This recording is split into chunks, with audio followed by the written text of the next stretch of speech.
What's up? What's up? What's up? I'd like to welcome everybody to the first inaugural. Did I say it right? Inaugural? I think I did. But the first inaugural episode of the Cave Cast. I am your host, Temple, but I was actually supposed to have a co-host today. He is at work, so we're missing my co-host today, but that's okay. I'm gonna try to run this down the best way I can. Kind of changed things for me as far as the script, what we were going to do today, but that's all right. We're gonna get through this anyway. Before we get started, I like to introduce myself as far as my background. If none of you, I'm sure a lot of my friends and family, they'll probably tune into this, and some of my co-workers or whatever, but I am Temple, the person who wanted to do this but was always in fear of doing this, because I've watched how you guys, not all of you, but some of you guys have taken down a lot of channels and made them feel like they should not be doing this, but that's okay. I told myself I'm going to do this anyway. Mike, who is not here today, that is my son. He is the other half of this show. He is probably the driving force, I would say, behind this, because he urged me more than anybody to do this show. And it took me a while, but I finally came around, so we're going to go ahead and do it. But I am happy and ecstatic to be starting this show today. I've been kind of geeked all week. We've been planning this and putting everything together, so we're at the point now, and I said, hey, let's do it anyway. Since Mike's not going to be able to join us today, I said, forget it, we're going to do it. As everybody probably knows, and if you don't know, I'm a Chief fan. I have a very big spot in my heart for the Chiefs Kingdom. I always have. It wasn't as big until later on, after I had a situation happen with a family member, my brother, who passed away, who was probably the biggest fan I knew. And I kind of really latched on real hard with the Chiefs after that. So just a way of me staying closer to him. So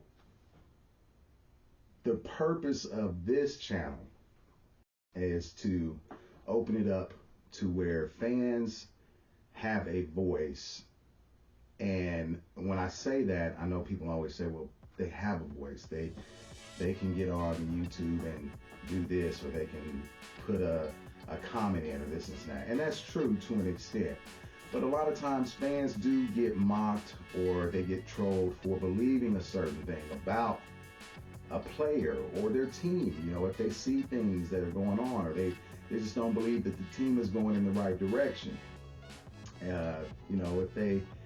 If they don't feel like they can, have a voice and say what they really feel about a team or about their team, they tend to kind of, just stay in the background. They try not to, ruffle, as they say, the real fans' feathers. And I don't think that's a real thing. I think anybody that takes time out of their own day to buy merchandise, to go to games, to watch the team on a regular basis, to root for a team, to love a franchise, that is a fan. I don't care who you are. Even if you have a disagreement with what's going on, you are still a fan. Okay?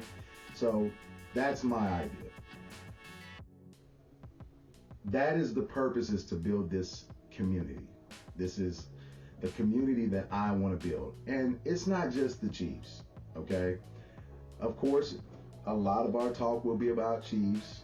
If you have anything you want to add as far as another team, if you have a question about another team, if you have a comment about your team or a certain particular player, I want you to be able to put it in the comments and tell us what you think, or ask us what we feel about a player. I mean, I watch a lot of football. I watch a lot of NBA. That's just who I am. I'm a sports nut. So that is the whole purpose, to build this community to where people have a voice and don't feel like, they have, nowhere to go with their own fandom. Some people watch just for their teams. and that's fine. Some people only want to listen to like-minded people, and that's fine. I don't care for that. I want to hear from all sides. I want to hear from everybody's point of view. We are going to get into, as everybody knows, it is the eve before the biggest sporting event ever. Super Bowl has grown in phenomenal leaps and bounds, and it has gotten bigger and bigger and bigger every year. There's more money involved in it. There's bigger stars involved in it. I mean, it just continues to grow. It's a spectacle every year. I, for one, don't have a problem with it because I think that that is one of the greatest things that has, as far as entertainment come out of America. It's great to me. I love it. And I also think that the day after Super Bowl should be a national holiday. You should have the day off. If you're a fan or if you're not a fan. There's a lot of people that watch Super Bowl and they're not football fans, but they still watch, especially for commercials. And that, to me, in itself, says something. So therefore, to me, like I said, I believe, and not everybody's going to agree with me, and I'm sure businesses won't, that the day after a Super Bowl should always be a holiday. You should be off with pay. I think so. I believe it. My son says yes too. So, but as I was saying, it is the eve before the big game, right? The eve before the big game, there are going to be plenty of reporters out there. There's plenty of predictions. And yes, I hate to say it, I am following the status quo, and we will be doing my predictions for this Super Bowl. I will say that, Super Bowl can go either way. It just depends on the players, and how they come out and if they're ready for this game. Coaching is a big thing. And to me, I think that with this, we're going to have two probably of the best coaches in the league right now. Andy Reid, to me, is probably the best coach in the last 7 to 8 years, undoubtedly, for what he's done before Patrick Mahomes got there and the team he built, the culture that he's built. And I also believe that Shanahan, he is nurtured in that culture that his father built when he was with Denver, and he came up in that kind of that household of sports as far as football go, and building championships and championship contenders. And he's proven it. He has gotten to the Super Bowl either as a offensive coordinator or a head coach. He has done it a couple of times. So to me, I believe we have a great matchup of coaches. I think it's all going to come down to who executes the best and who has their game plan, actually basically gone in, changed certain things. The details are what's going to matter in this. This is going to be a big, big thing as far as details go. And that goes for offensive and defensive sides of the ball. So my main thing with this, you got the big guy as far as the superstar, Patrick Mahomes. Patrick's going to have to maintain his composure like he has in other Super Bowls. The first time they faced the 49ers, that was kind of in flux. We didn't know what was going to happen until, Jet Chip Wasp, he comes over to the sideline. He asks about, hey, do we have time to run Wasp? Yeah. That changed the game. I don't care what anybody says. That was a momentum changer. And I think, if he can contain himself and be, calm and do the things he's doing, on a regular basis, keep his team focused and keep them calm. What he did last year in the Super Bowl was fantastic, right? He was efficient against the Eagles, who had one of the better defenses that season, if not the best.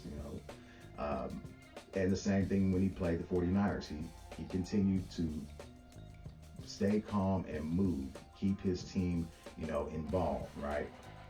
Uh, I think he's going to have to leverage his playmaking ability as well. I guarantee you, Mahomes is not going to. Uh, he's not going to make too many mistakes as far as turning the ball over, because I think because he's been here before, this is going to make a difference for him. You know, he's been there. He's going to make sure that he's going to take the shots he needs to take. But I also think that his playmaking ability, if he has to get outside of the pocket, if he has to scramble, I think that's going to be a game changer. You know, especially because they have one of the better defensive lines. The offensive line is going to have to block for him, but he's going to have to be able to make plays with his feet every once in a while. And this is nothing new. He's done it in previous Super Bowls, right? Previous games. He's also going to have to match the 49ers intensity. And that to me says a lot, right? The 49ers are going to be gunning for us, right? They're going to be gunning for Patrick Mahomes. Mahomes gutted them already before. Okay, and that's nothing new. He's gutted other teams, but it's a different thing when you get to the Super Bowl, right? And you're up 20-10 in the fourth quarter with 6 minutes and some change left, and you're like, we got this. And I can see it right now. There's a lot of 49er fans who are not going to be happy that I brought that up. They'll be like, well, we here now. We here now. Let's see if you can do it to us now. And that's fine. I'm not saying that it can't be a different outcome. What I'm saying is they are going to be gunning for this man in this particular instance because they feel like they screwed themselves, right? They feel like they should have won that game. And by all accounts, they should have. But he's not the only guy that the only team that he's done it to. He's not the only, this is not the only time he's done it. He's done it before to other teams. Ask Houston. Ask them how he fucked them over. Hey, it's not unheard of to see what Patrick can do once playoff. That's why they call him Playoff Pat. He's a killer. He wants to put his foot on your throat. That's what he wants to do. He wants to do that. I think in this game in particular, though, the 49ers are going to be intense. They're going to be so intense at coming at, and I think they're going to come out hot. They're going to come out firing, especially their defense. I think they're going to try to come out hot. But I think as long as he maintains it, is calm, he's got to be calm, but has that inner intensity where he's a competitor. He's going to make sure that things are going his way as far as what he wants to do, where he wants to go on the field. He's going to have his pick of, where he wants to go. And Andy's going to make sure he has plays that are, ready to go. That's especially the first 15 plays, right? So that's my thinking on that. And I hope that they execute, properly, and guys are in right positions. And, there has been a thing about receivers not being able to catch over the course of the season. Trust me, I'm one of those guys who was yelling and throwing stuff at my TV because of too many drop passes, right? And I'm with you. I feel your pain, but that's over with now. We there now. We are in the Super Bowl. All I need is for them guys to step up. Okay? That's all Patrick needs too. He just needs those guys to step up. Offensive line's got to do their job. As a whole, the team has to be ready. I'm not nearly as concerned about the defense because the defense has been money all year. Okay? This is the first time Patrick's actually had a good, very good defense. Probably the best defense in the league. Now, I'm not saying it is, because I'm sure I'm going to get somebody in trouble. That so-and-so had a better defense. They were this and they were, and that's fine. You can spout all the numbers you want to. All I'm telling you is when it comes down to it, this team does not give up points in the second half. And if you are a team that does not give up points in the second half and you have Patrick Mahomes, I mean, I don't know what else to tell you. I hope you have a big lead. I hope you have a big lead. Because that to me is a scary situation to be in. So, to me, I think that this is going to come down to one of two things. Offensive line play for the Chiefs on offense. That's going to be a big thing, especially against those that defensive front, especially the front line of the 49ers. And I also think that on the other side of the ball, as far as defense goes, I think if we can get home to Brock Purdy, that's going to cause major, major issues. I mean, they've got Christian McCaffrey, and I get it, but you're going to have to throw the ball against the Chiefs. You're going to have to. You're going to have to throw the ball against the Chiefs. I get it. They say the run defense isn't that good, and that's fine. I get that Lamar Jackson and them didn't run the ball quite as much, but I also think that they got into a situation where they couldn't run the ball as much as they wanted to. And I don't see how that game plan doesn't come into effect with them playing the 49ers.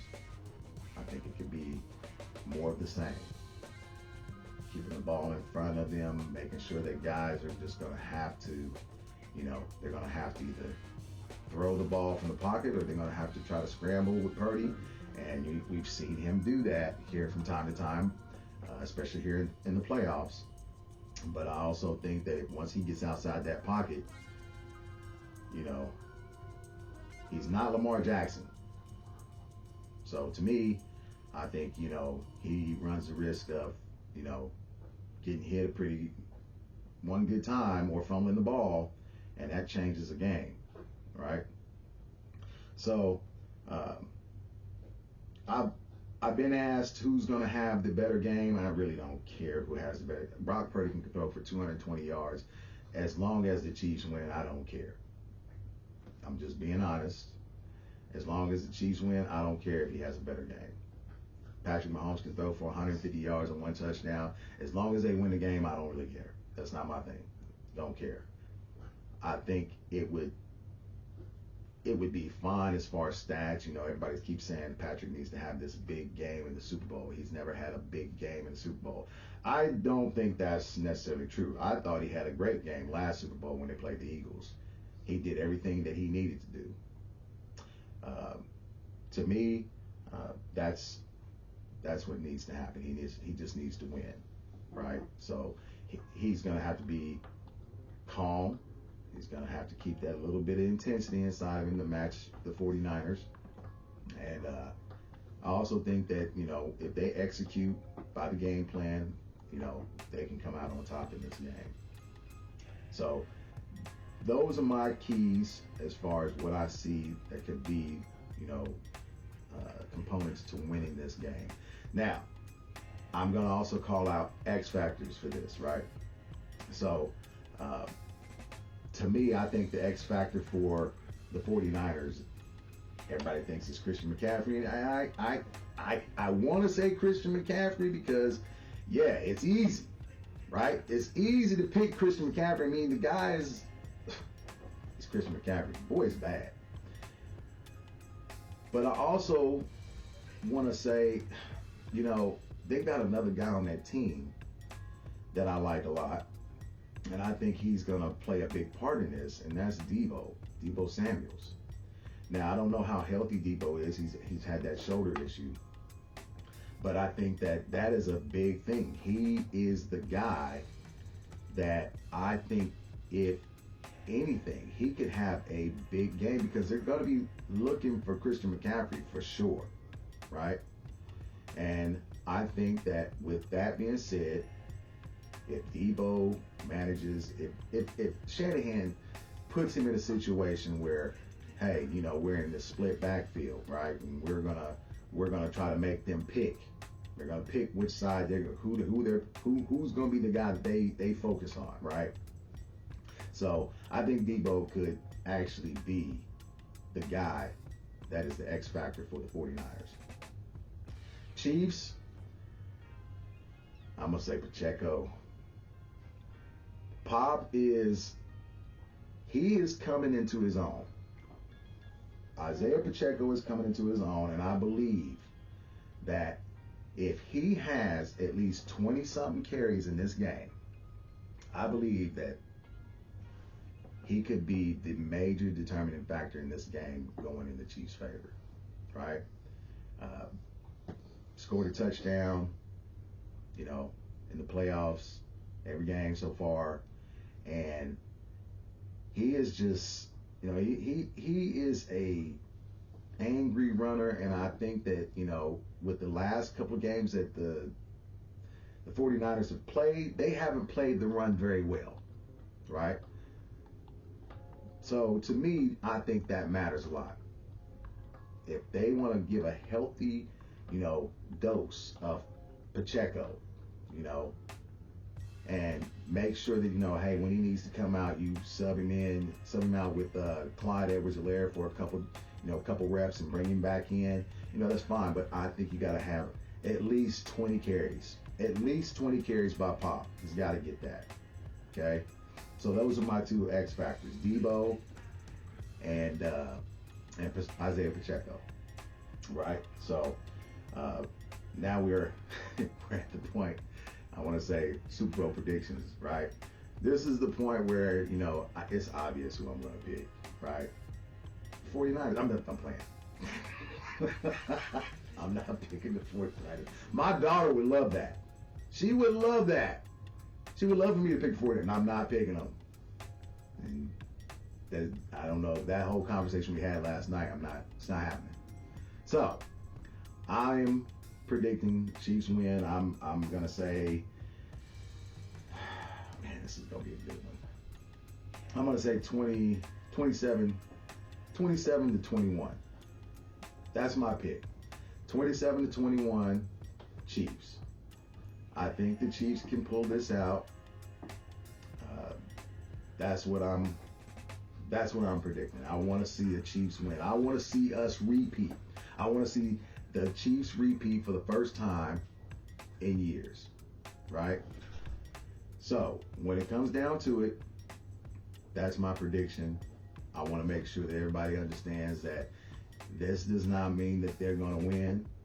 I don't want nobody coming back and saying, you said that I should bet on. I ain't never said that. I don't do that whole betting thing. That's not my thing. This is a fan. I'm a fan. So I'm going based off of what I believe. I believe that the Chiefs will win this game. And yes, I am biased. I'm a little biased because it's the team that I root for. Is there anything wrong with that? I was told it's not. So, with that being said, I want to open a lot of things up for people when they get on here and they're going to see this show. If you have any different ideas of who the X, I want to hear from you guys in the comments. Like I said, this is our first show. It's going to be a little bit different because it is the first show, and it's not with my co-host who's supposed to have been here. I'm saying this again, so I hope he sees it while he's doing whatever he's doing. With that being said, my picks are in. If you guys want to comment, put in who you think your X factors were, who you think is going to win the game. Tell me why I'm wrong. That's fine. I don't mind people telling me I'm wrong, but you better have your facts of what you think. Things that make sense. Don't tell me because of the field. Don't tell me the 49ers going to lose because they practice on a bad field all week. I don't want to hear that shit. I do not want to hear that. That is a lazy thing to say. Okay? It sounds like Eagles fans from last year about the field. And you all know what I'm talking about. Right? Okay. Without further ado, I'd like to come to this portion of the show, and this is something we're gonna do every episode. This is something that I've been wanting to do for a long time, and it will be different every week, but the same portion of the show will be called Love for the Dub. A lot of y'all are gonna be like, what in the hell is that? Okay, just so we get a little background here. I live in a place called Wichita, Kansas. We call it the Dub K. Okay. That is the reason for the love for the Dub. And the main focus for love for the Dub is because of the athletes that have come out of here that don't get the love that they actually should. And I want to focus on that. A different guy every week. A guy who does not get recognized, not necessarily from the business that they're in if they decide to go into the pros, but also from its own city. And this week's episode with this very first inaugural, I thought it should be nobody that fits this better than our very own Barry Sanders.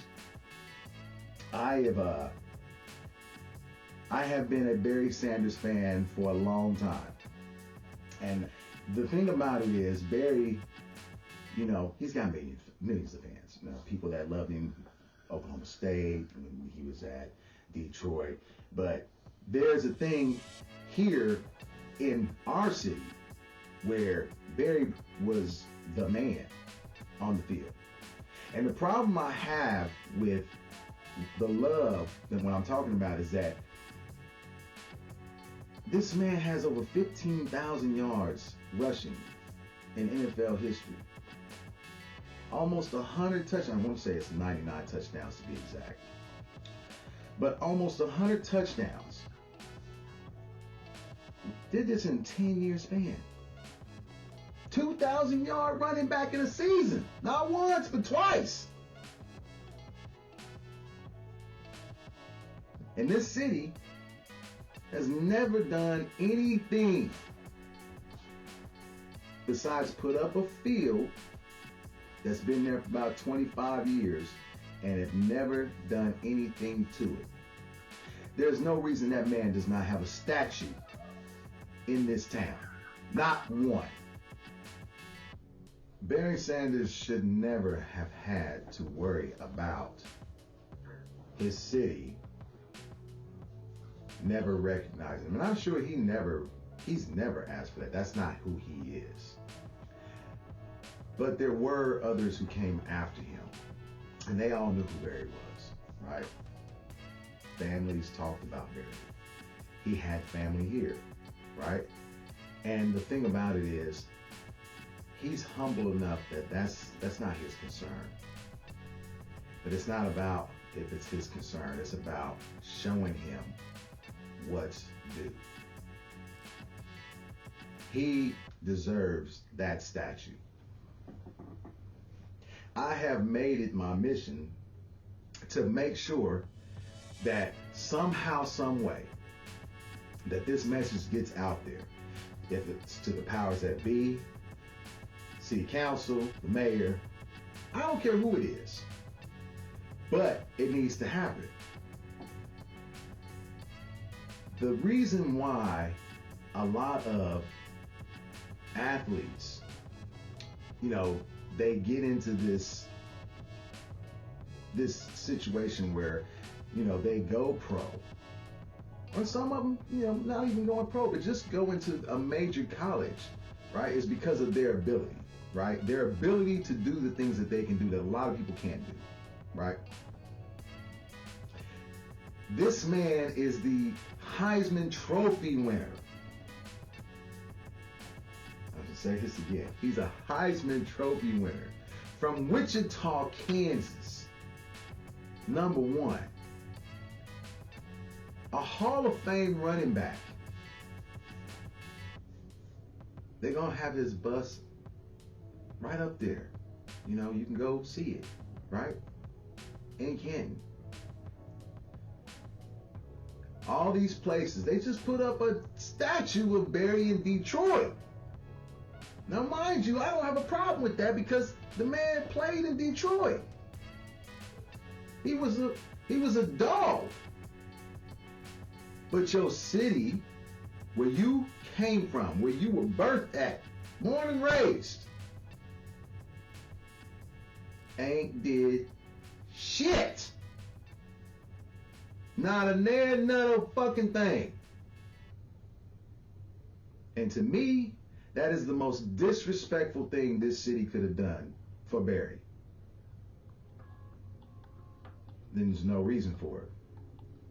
We need to make sure not only that we honor those heroes for what they've accomplished in the classrooms, right? And through whatever work that they do decide to go into after, the game. But for what they did do during the time that they were on the field. Yeah, I get it. He's got accolades. He's got statues other places. That's not home. That is not home. I just want to say, you'll probably never see this, but Barry, I believe you have been slighted when it comes to your city, our city, and I think it needs to be changed. I think it needs to be rectified. And I'm sure there are others, I've talked to others who feel just the same way I do, that something needs to happen to show you how much we appreciate what you did here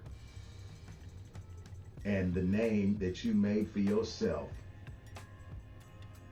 It means something special to us, especially those kids who came up during that time and after you, who feel like, to this day, I'll still say it, the best running back I ever seen in my life.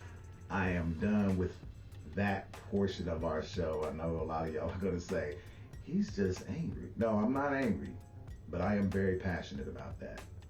And I will be very passionate about that portion of our show, Love for the Dub. And it will be another one that we do on the next show about somebody that I don't think got their flowers the way that they should have from our own city. Right? So, that is the end of the show.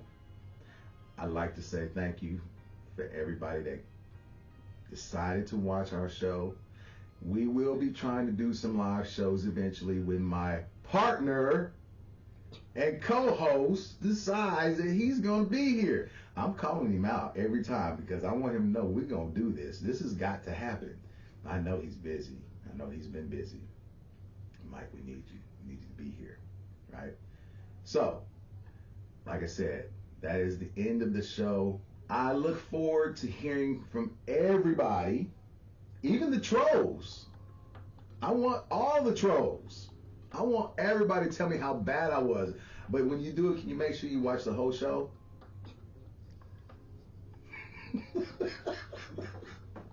Just tell me how bad I was and what I didn't know at the end of the show. Just make sure you watch the whole thing. So, I'd like to say thanks, everybody. Friends and family, everybody that is giving this a chance. It's the first one, but it's not the last one. We're going to get better as time goes on. Okay? Y'all take it easy. And until next time, see y'all later. Don't do nothing stupid while y'all gone.